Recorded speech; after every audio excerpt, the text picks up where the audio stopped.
Любовь, прочувствовать желая, сперва начни ее дарить. Она внутри тебя, живая, всегда неистово горит. Когда бушуют ураганы, не видно солнцем, но оно сияет так же неустанно, за облаками все равно. И чтобы солнцем напитаться, необходимо за пределы той темной бури приподняться, но сможет это только смелый. Любовь, как вижу я ее, не просто между нами что-то. Весь мир был соткан из нее, и только ею нужно штопать.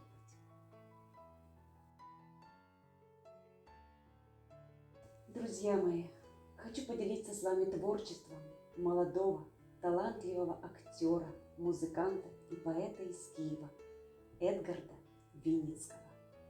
В социальных сетях его называют «Человек-свет».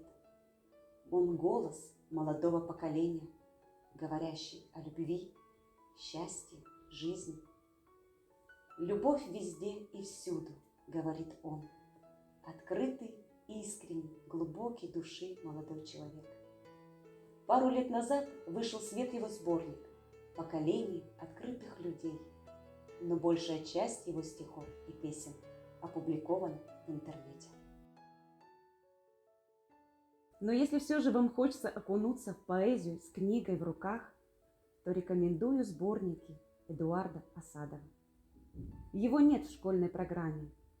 Он любим народом, а молодежь цитирует его снова и снова.